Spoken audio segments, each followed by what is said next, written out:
precious people, and yes, this is Pietro Later again down here at the corner store. And to my left, we have Tori Watson Jones, Christopher Bass, aka Steve Bass. Keep it fresh. and yes, we are sponsored by Baker and H Media Productions and Cruise Tax Consultants as well. You want to go ahead and set an appointment because tax season starting January 29th of next year. You want to come down here to 1216 East McClure, right outside Glen Oak Park, across the street from the gas station that does not have any gas. no gas. Today, we are talking about interracial relationships. And yes, we're talking about this interracial relationship. First, let me just give a disclaimer. I really kind of don't really care to talk about this topic, but I mean, I guess it's something to talk about, but I'm just thinking so much of the turmoil this country is dealing with right now. I don't turmoil, You made it dark. It is. Wow. Some awful things has been happening, but there is some good things, because in interracial relationships, either be it friends, family, neighbors, co-workers, or just relationship. There's love there. There's some kind of respect there. And it's beyond what we see on social media and the news and all that. So for interracial relationship, what kind of stats we have? Like, what is it here in the United States as far as? Well, there's a growing share of adults say interracial marriage is generally a good thing for American society.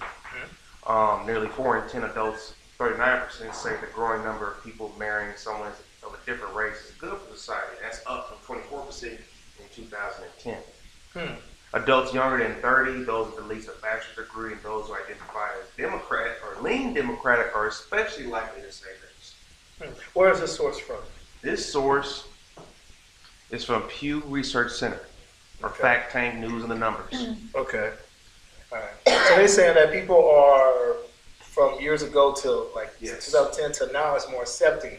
Back in the 2000s, it says 31% would have opposed close relative marrying someone outside of their race. Really?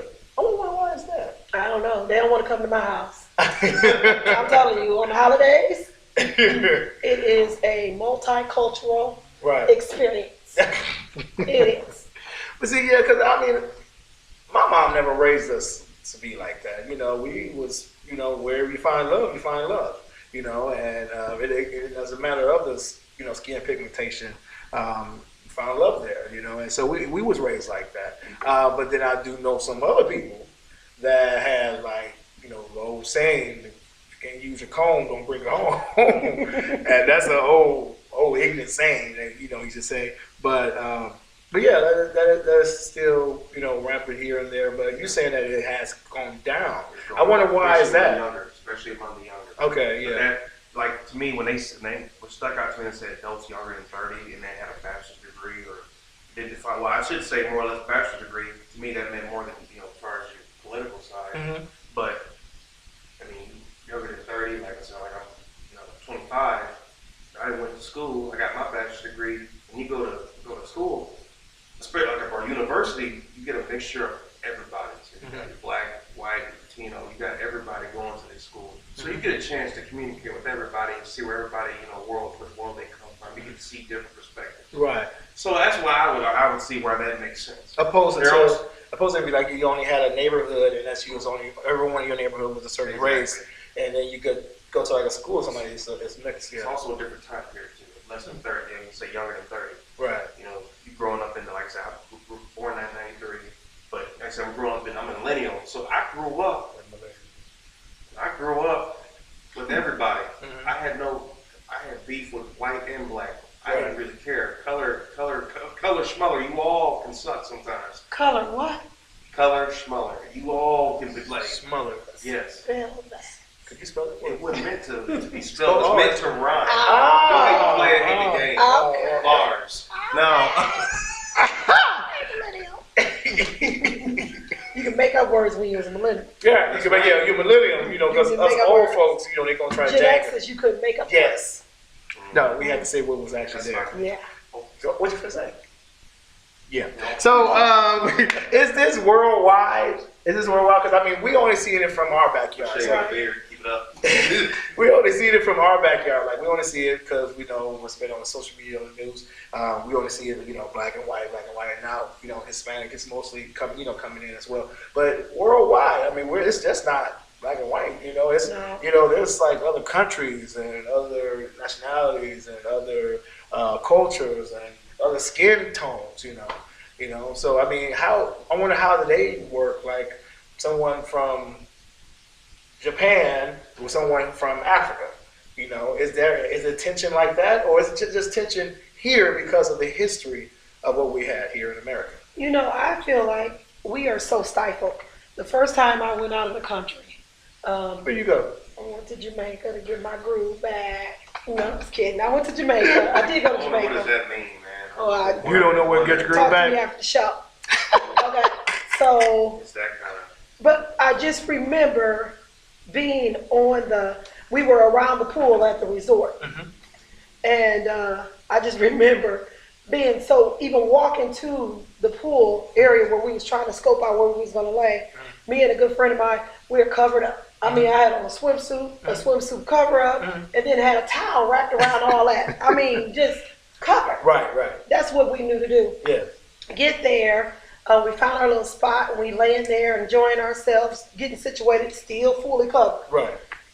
Never really paid attention to what was around me until I got situated. Mm-hmm. And I remember what caught my eye first was two things. First thing was this guy got out of the pool right where we were laying, clearly from another culture, and didn't have a Speedo body, but had on a pair of Speedos. Oh, yeah. So I saw his stomach first before I saw what was below the stomach, and that it got me. Yeah. And he walked over to the lady that had been laying next to us the whole time, topless.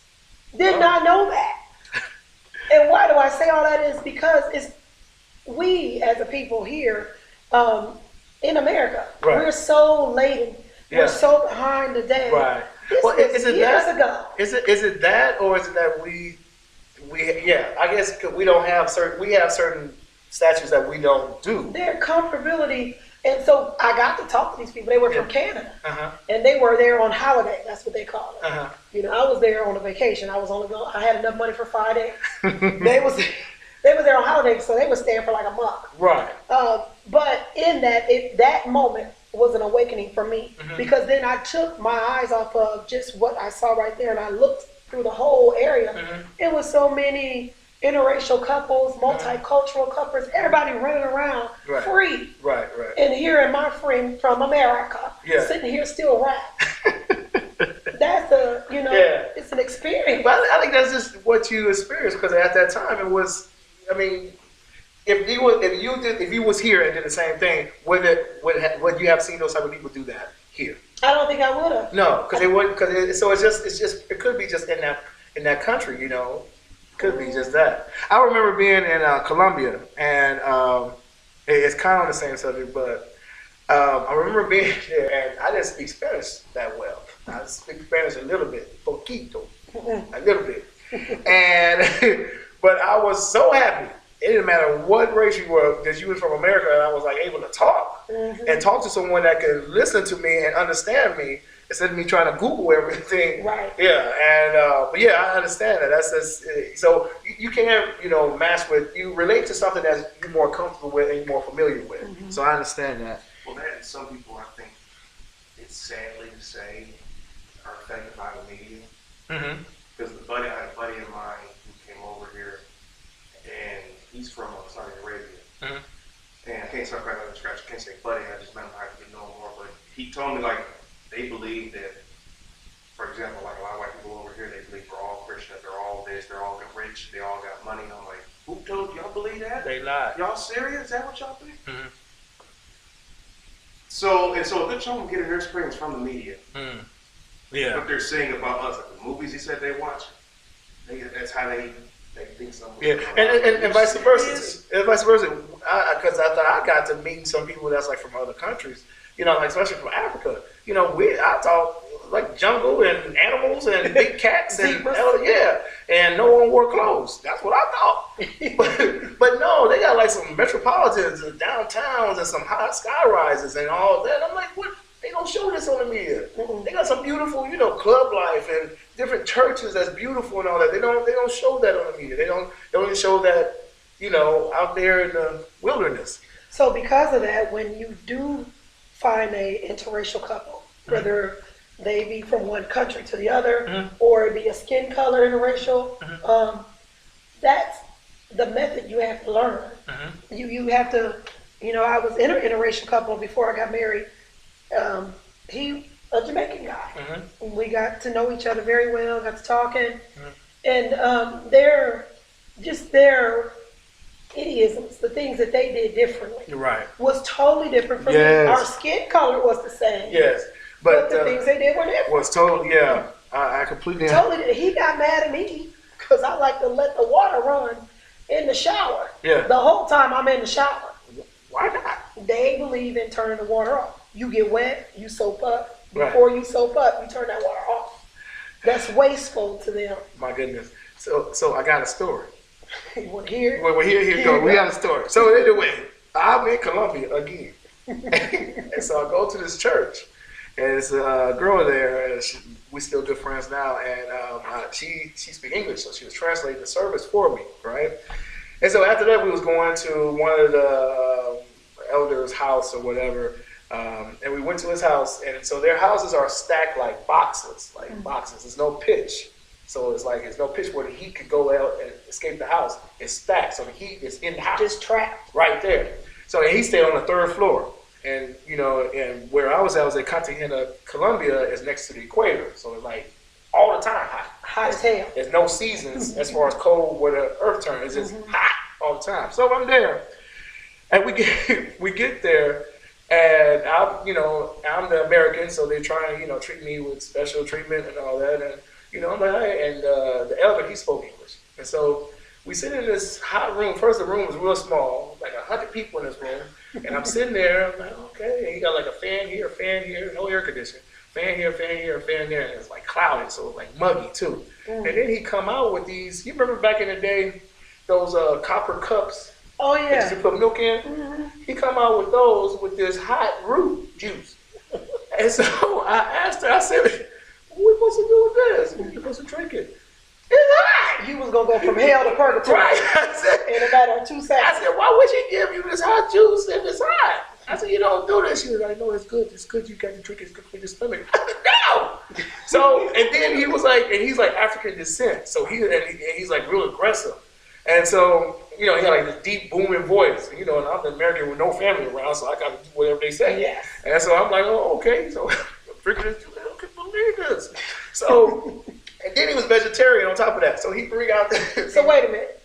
Not only was he about to burn y'all up with this hot juice, you ain't gonna get no meat in this meal. I'm gonna tell you. So he bring, as I call it, curds and whey. And so, what's all this?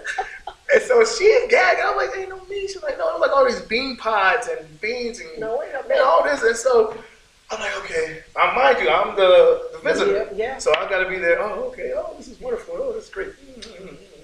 And so I ate just. You can't get jiggy with this, man. And so I ate a little bit of it, and I kind of pushed the plate. And she told me, she said, you got to eat all of it.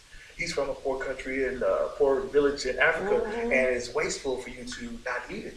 And so I'm like, well, I don't want no more. I'm going to get something to eat. And I'm like, no. And so I'm sitting there like, okay. And so he come out, the tall, dark. Sound like Big Fox. Yeah. Did you eat already? Did you eat already? And he's all aggressive. I'm like, well, I don't want that. I don't want to do it. What's wrong with the food? Cake anime. Yeah, right. What's wrong with the food? Did you not like the food? And I'm like, okay, I forgot. And so I'm sitting there eating this food. Then on top of this, I swear to God, it started lightning. That was a sign. So he turned the fans off. So he turned the fans off because of electricity.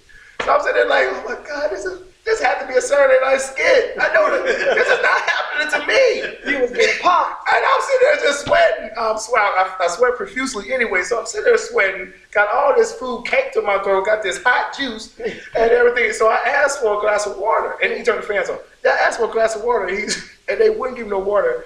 His theory is that just like the cow, they chew their cud, they don't drink. They drink 2 hours after. so they get all the nutrients from the grass, Oh, my. and that's the way that they eat. So you eat all your food, and you get the nutrients from the food, and then you drink water 2 hours later. It's hot, and so I'm telling her, Did you feel good? no, and so I'm sitting there with no water, and I'm like, got all this food, all these pots and beans caked to my throat, got this hot juice, no fan, and it's hot. It's 100 people in this room, and I got to smile. Because I'm the American. Because you're the American. I'm the American. So, but anyway, I want to leave it. I said I'm going to go to the store and get something. I got me some water out there. But anyway, but yes, told you all that to tell you this. But yes, there is cultures that's just so, and like I said, he's black skinned, you know, like me. And just their way of thinking is totally different. Totally different. So then how does that tie into relationships, you know? Yeah, well, the thing is, what is a relationship? So we got, you know, of course, love. Yeah. You got friends. You got coworkers and neighbors, too. So, I mean, and it's all different cultures as far as they're entwined with each other, but it's only on certain levels, right? Yeah. That's true. I get that. And then just, you know, growing up, we, you know, I didn't know color. Like that. We grew up, thank God my mom raised us the way she did, and my dad. Right. We grew up in a household where the color didn't mean anything. Yeah, exactly. It wasn't nothing. So all our friends Right. were multiracial. Right. Just our neighbors, the neighborhood that we was in, everybody was just binding. Right. I think it's smarter to raise your child like that. I think it's a lot more because you don't limit them to certain walls and say it's this and that or us and them. Where it still felt different though. How? When my brother, I'm the youngest girl of 6 from my mother, and my oldest brother went to college first. When he brought that first girlfriend home from school, she wasn't our color. Oh. Even with us being raised like that, it was okay for us to be friends, to have neighbors, Right. but it still felt there was a sense of awkwardness when she came home to the first holiday meal. Right, right. This was the first one of us to leave the nest, Right. to go to college, come back, and starting, everybody starting, one of the best people in the world still to this day. Yes. But I remember that sense of awkwardness when she came in the house. Everybody like, wait. Okay, that's who you've been talking to. You know, it was still there. There was a sense of awkwardness. Right. And I can say that every time. I mean, let's see. I think me and maybe 2 of my other sisters are the only one that did not marry outside of our race. Everybody else in our family did. Right. So, and then I have uncles who have done the same. And This is not like a very, it's not too, even though I ain't been in a relationship quite yet, I have my grandma, dad, uncle, they all ask me, so what kind of girls you like? Ask me the awkward question to ask somebody. Well, and see, for me, as long as I like you, as long as I'm attracted to you, as long as we cool, you know, then we good. Like, you know, I ain't got no belonging, you ain't evil, you know, cool. So I was like, well, what do you prefer? Like, ask me the hardest question. Like, I'm like, and see, it's hard because, like, growing up, like, I was a nerd. Like, I love, like, acting. Not you. Not you. Not you. Certainly not you. Heaven forbid. Not Chris. Not Chris. Not Chris. Anybody else. See, this is when we go from Ashton Kutcher on something. But no. Let's go to break right quick. Because I'll let you finish your thought, but we got a skit that we need to go ahead and finish out, and we'll be right back. It's been what? Oh, it's been a little while since he's been home. Yeah, he went out to that school. Yeah. But we've been keeping in touch. Proud of him. I've been talking to him on the phone, and it sounded like he had a new love interest. I'm excited to meet her. Yeah, Christy. Oh, I can't. You know, I've been wanting somebody to share my recipes with. I know, but he ain't showing no pictures. Yeah, you know, I thought that was strange myself too, but you know how your son is. Well. He likes to wow us and surprise us. You know. Yeah, oh, here they come now. Yeah. Here they come. Oh. Right. Come here, boy. Come on out here. How you doing, man? How you doing? Oh, Doing good. Oh, that is good to see you. I just want to introduce you. Yeah.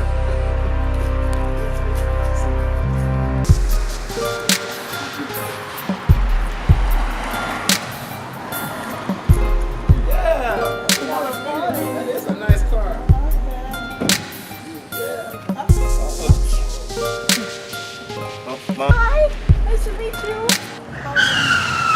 No, we should have took him to that school. What the? It ain't that deep.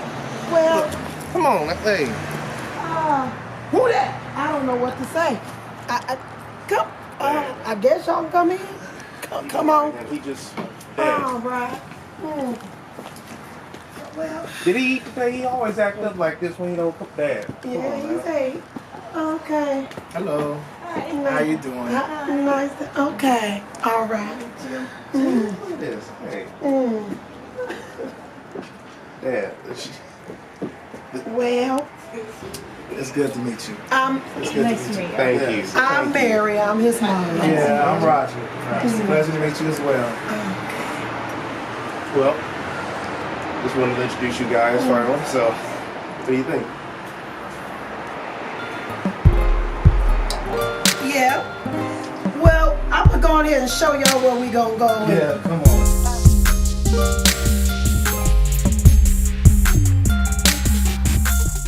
And yes, we are back. So the skit show is kind of what we were saying as far as your brother went to college and came back and y'all was, awkward. So the skit, you came home and see, we thought that Christy was somebody else. And then you came out to car with Christy.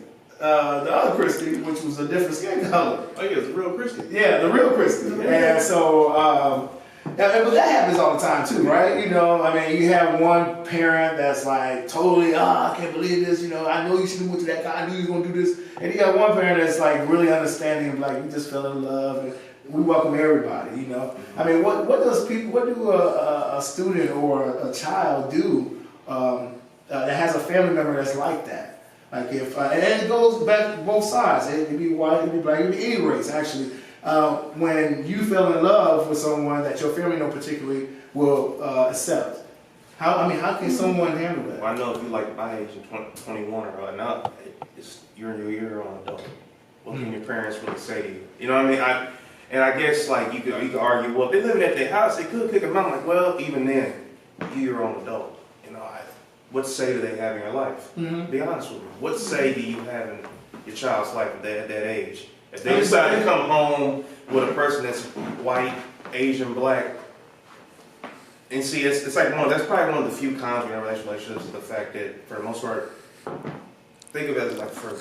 I always see it as fruit. It doesn't mean nothing until somebody points out, well, you're an orange, she's a banana, or vice versa. Mm-hmm. But we still fruit. Mm-hmm. Right. So for the most part, you don't be knowing it shouldn't really matter. Right. Again, just go back to like I said, you're your own adult. What does it matter? What did they? You ain't sleeping. You ain't dating them. You ain't. I am. But there's some families that do have a strong impression, a strong influence from a parent, or they can get exiled from the family. And just think about finances. If Papa's sitting up there taking care of college and got you a trust fund baby or whatever, or taking care of your rent, and you dating who? So you got the perfect trap there. It's hard to break out of that. Yeah. But what does a person do? I'm in love with her, or I'm in love with him. But my family ain't gonna accept it, but I need my family to survive. What do I do? But that's what ignorance stands out. Mm-hmm. It goes back to the little story that I told earlier about we were ignorant in that sense that we were at this pool covered up. Mm-hmm.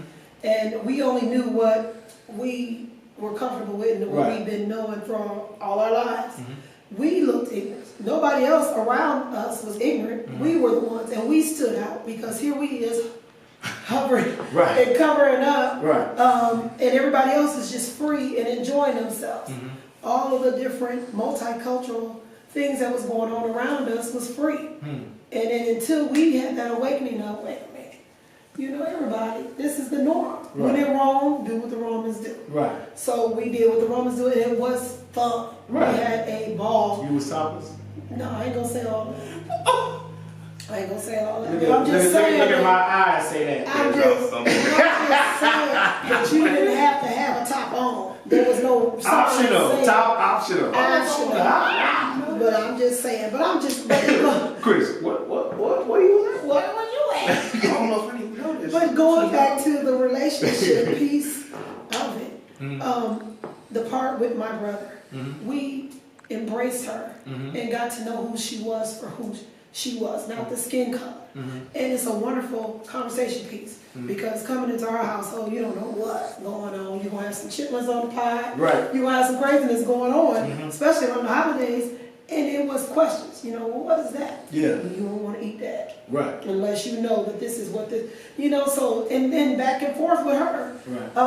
I remember us not having a shower in the house. We only had bathtubs. Our 2 bathrooms were bathtubs. And she was like, well, I'm going to wash my hair. I said, girl, this is what we do. Yeah. We hold our hand over the sink. Right. And we wash our hands. So, that, those type of things gave us growth. Yeah. We grew as our African-American household, and she grew as a guest in our home. Right. So. And that's good. Yeah. Similar with her, like with your story, like growing up, like I said, I didn't have much in common. There's sometimes I had more in common with some white girls or Latina girls more than I did with black, but I was okay with both. And everybody's asking, what you like, man? What you eat? Hey, so let me tell you, what you like? What you really? I was cool with everybody. And over time, when I started getting more attracted to white, Latina, everybody. And it's because, like I said, I grew up in film and voicing and stuff. As sad as my sound, I remember there were a couple classes where I bonded more with other races as opposed to black. And so, we talking about anime, we talking about movies.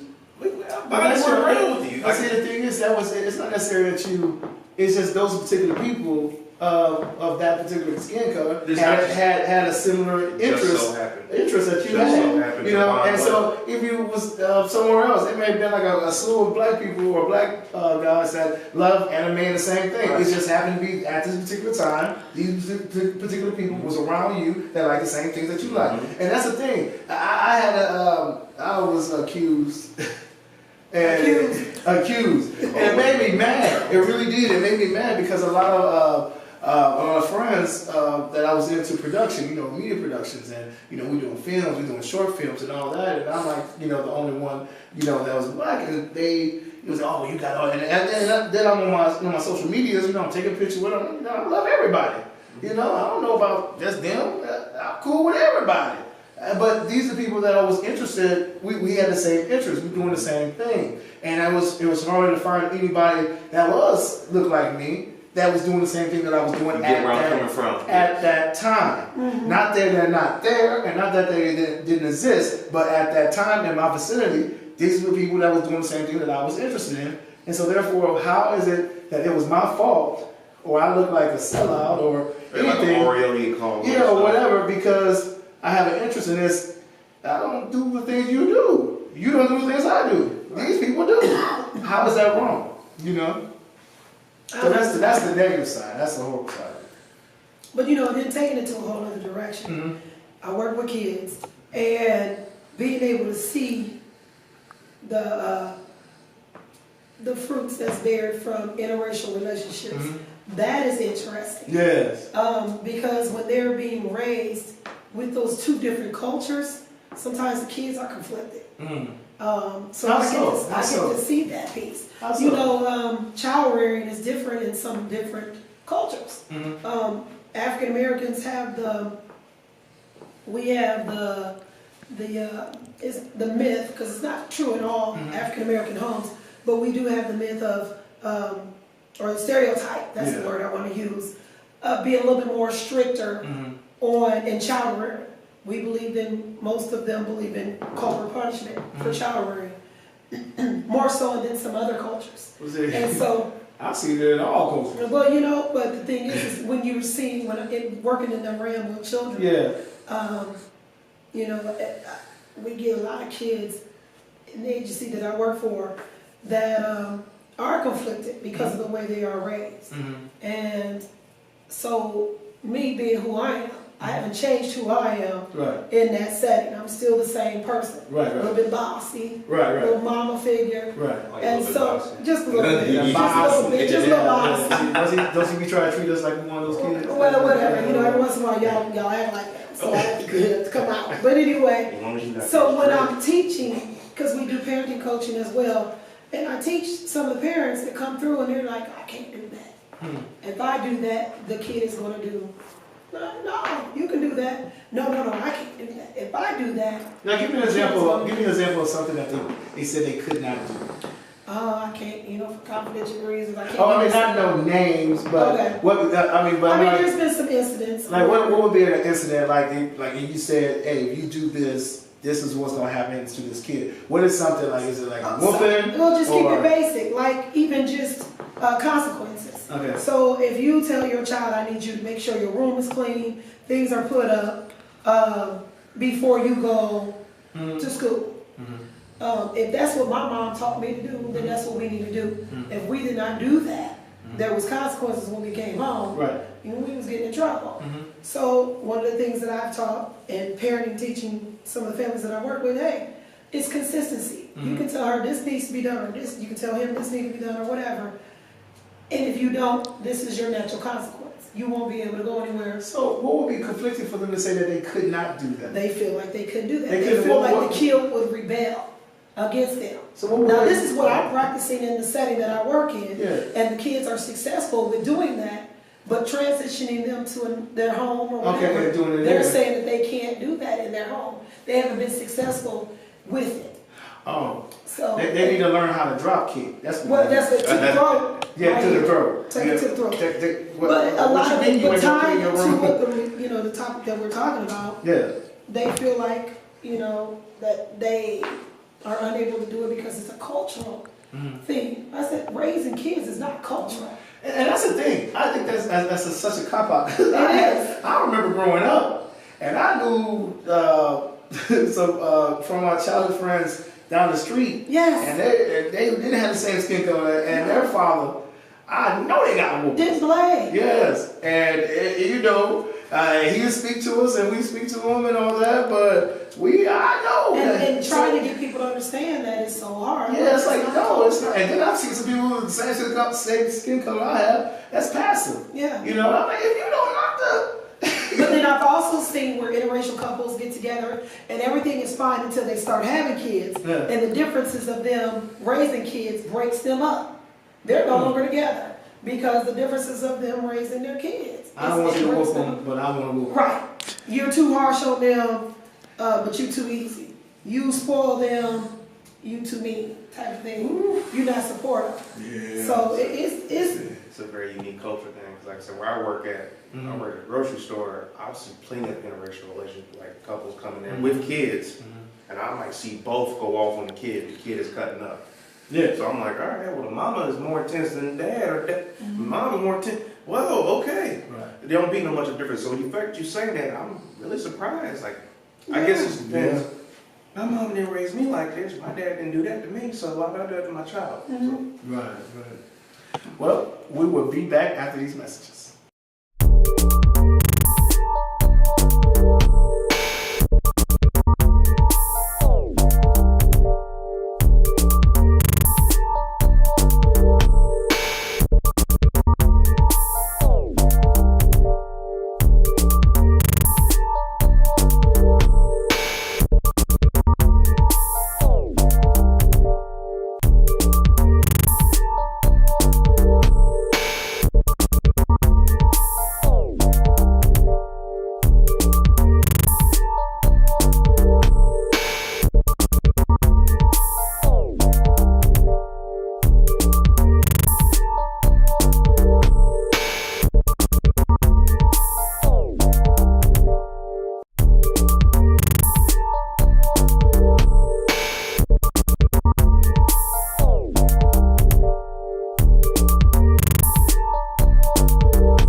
And we are back. Yes. Okay, so we are talking about interracial relationships. Okay, so we cover marriage, and we cover we cover neighbors, but we haven't covered co-workers. Like that's a whole other ballpark. Working with different people that's from different, and you have to work together. It's one thing if you're a neighbor and y'all don't have to speak, and there's some things that somebody you met and you don't have to really talk. Even people at church, you don't have to, wherever else, club, you don't want to talk to. But when you work together where y'all get income and you have to get along, what do a person do in that situation where, I mean, because there's certain people who group to people that they talk like that. I remember working at a call center in Dallas, and we were supervisors, and so we would see someone come, like a new hire from a temporary service, and me and other supervisors were like, okay, this is how we see who they migrate to, and it's like almost the same day. The groups of messy ones that be gossiping, keeping up mess, and coming in late, don't want to work and all that, they'll migrate right to them. Next you know, they had a break, they had lunch, they had a break. And I'm like, you don't know each other, but y'all got to know each other because y'all think the same way, you know. So what do y'all do with a situation like that where it's like it's at work and there's, there's some kind of tension or with racism or, your culture, my culture. I remember a time where my aunt used to make these dinners. Oh my God! And we had on Sunday, and she would have chitlins and greens and ham hocks and all this, and she's the old South, so you can't say no. Everything in her own yard. Yeah, and so you can't say no. And she hand you the plate. Here you go for you to eat, and you carry this plate, and you gotta warm up these chitlins in the microwave at work. And because she don't ask you how were they, and you they ain't got the money and you hungry and you really like them. But now you gotta warm up for the whole lunchroom, and folks stand there for comment. Ooh, what's that smell? What's that? I mean, what is that when it's clashing like that? It's clashing. What do y'all do? Have y'all had a situation like that? Oh, plenty. You know what? But I have been fortunate. The first real job.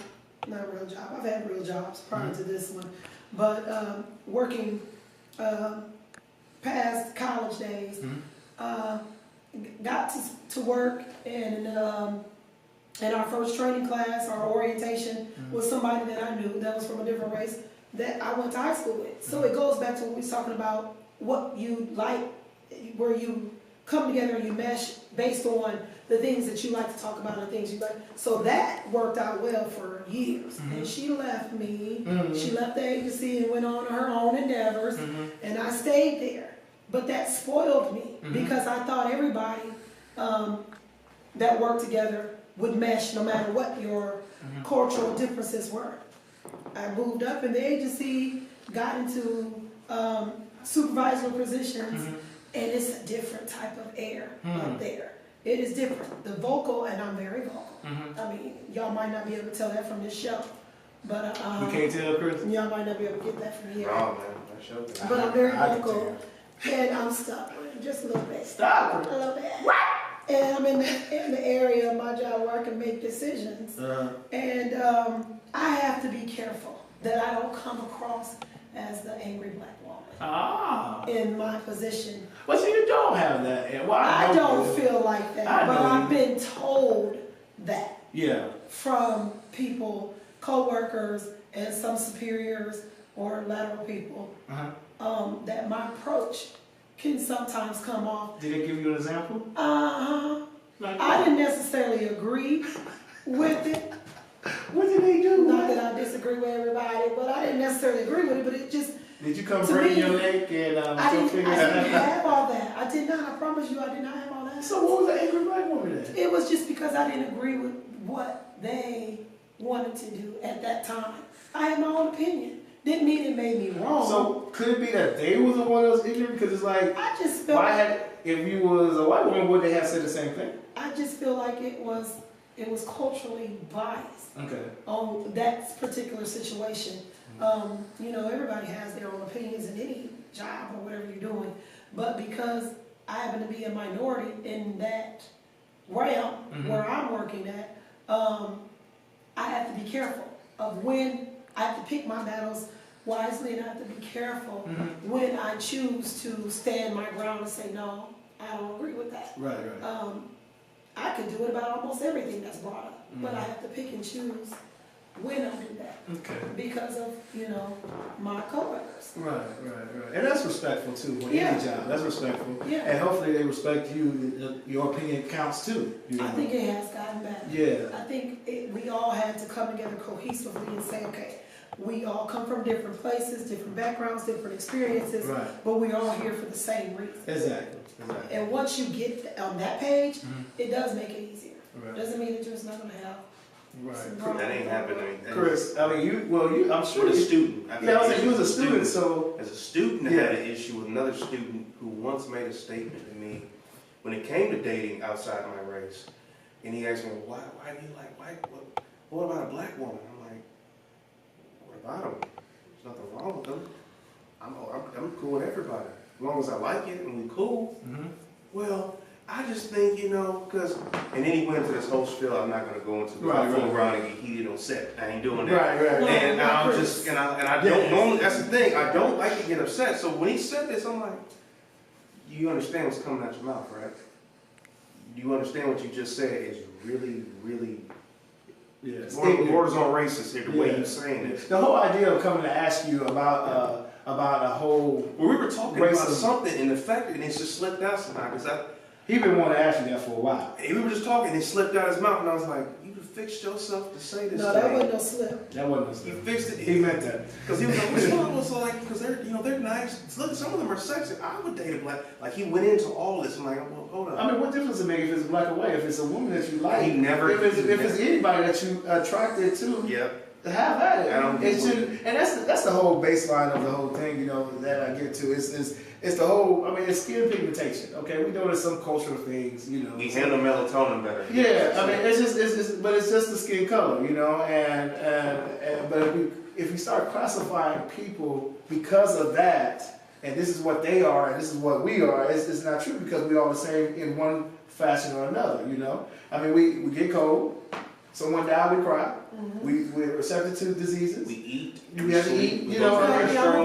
Yeah, we cut, we bleed, we need hospitals, we need banks, we have We all need money. We all need food. it's certain things that it's just so universal. You can't say it's us and them kind of deal. So when they started talking about relationships as far as dating, Yes. it's like if I fell in love with her, I fell in love with her.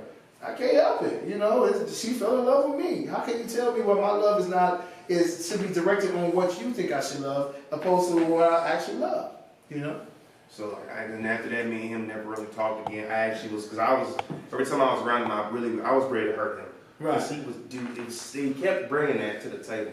And I remember he told me one time, my dad, man, he has reason to be racist. Like, no, first off, son, no one has reason to be racist. No one has You, reason. the fact you just said that, no. Yeah. So You give it an he kept excuse. coming back with that, and I was like, stop. To give it an excuse to hate is no excuse to hate.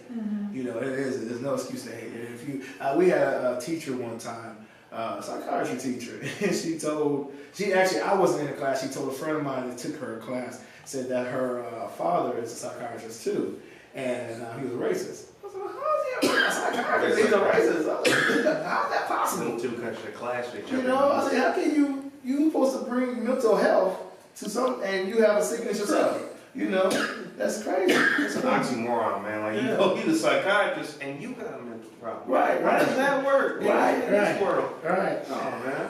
Well, I think we covered everything. I was gonna say, like, as far as interracial relationships, the most though, when I'm getting off of Fact Tank or Pew Research Center, there are more white and Hispanic relationships actually. So I think you almost made a statement about that, and you were right. There's more white and Hispanic relationships, and then after that, there's more white and Asian, then multicultural and white, and then there's black, white, and then there's so on and so forth, black and Indian or black and Hispanic. They're all starting to get lower and lower and lower. Right. But those are the largest ones right off the bat. Cool. Well, we hope you enjoy this great conversation of interracial relationships. I am Pietro Baker. I'm Tori Walker Jones. I'm here dying. She needs her drink, but I'm Christopher Bass, aka C Bass. Keep it fresh. The marination Oh, man. will live on. Bring it on.